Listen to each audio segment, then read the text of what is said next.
Welcome to the FWi News Review. Coming up this week, the NFU and Vales set-aside plans, the budget meets mixed reaction from farmers, and Farmers Weekly gets ready for Blackpool. Farm leaders have unveiled plans for voluntary measures to replace set-aside. Johan Tasker reports. Farm leaders hope their proposals will stave off a compulsory set-aside replacement across England. Plans unveiled by the NFU and CLA centre on encouraging more producers to sign up to entry-level stewardship, as well as implementing voluntary measures to reverse a decline in farmland bird numbers. But critics including Natural England and the RSPB say that the plans will deliver too little too late. They're particularly worried that the proposals treat 2010 as a transition year. Rather than implementing them straight away, there will be no progress until 2011. We'll wait and see what happens. Calls for a supermarket ombudsman are being made again this week after Tesco posted record pre-tax profits of more than £3 billion. Despite the recession, meaning shoppers are spending less, sales at the retailer are up 15% to more than £1 billion a week. Shadow Farm Minister Tim Farron says his success is a result of the retailer putting pressure on many of its farmer suppliers. He says Tesco's power has damaged farmers and a supermarket code of conduct is vital. The NFU will not have a vice president until February next year. The union says an election to fill the post left vacant by the resignation of Paul Temple would be distracting. NFU President Peter Kendall says the union must focus on big policy issues, not an election.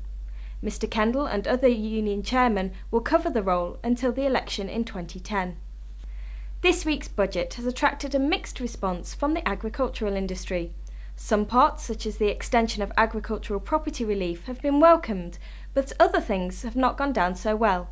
Isabel Davis reports from the FWi forums. With the economy still in the doldrums, this week's budget was never going to be easy. In fact, one forum member told us he was watching it from behind the sofa, it was so scary. But which, if any, are the bits that have caught farmers' attention? Interestingly, the move that's prompted the most discussion is the car scrap scheme, but it hasn't gone down that well. I have a 20-year-old Mitsubishi 4x4 and a 12-year-old Mercedes station wagon. Replacement cost for both would be about £55,000 together, so the £4,000 on offer from Mr Brown is, I'm afraid, not going to make me dash out and exchange them, says Peter Wells. Old Fred picks up on the extra money to help young people find a job or get training. He suspects this won't apply to farming, but has an alternative solution. A bit of encouragement for the older generation to retire would give more space for new entrants, he says. He himself remarks on the increase in the tax rate for high earners to 50%. He says if you add in national insurance and pension changes, this effectively becomes 65%. It's just one of the things that means his final verdict on the budget isn't good. I'm considering moving behind the sofa for the next 5 years, he says. Debt's just not high, it's stratospheric. If you want to give your verdict, then visit fwi.co.uk/budget. And finally, thousands of young farmers will be heading to Blackpool next week and the Farmers Weekly team will be hot on their heels. Tim Ralph explains. Now, I never know whether it makes me feel 10 years younger or 10 years older, but what I do know is the annual 3 days we spend with the young farmers in Blackpool is one of the highlights of my calendar. Great fun, some serious young farmer business done, some serious young farmer partying done. One of the highlights in particular are all the many and varied t-shirts which the different club members wear.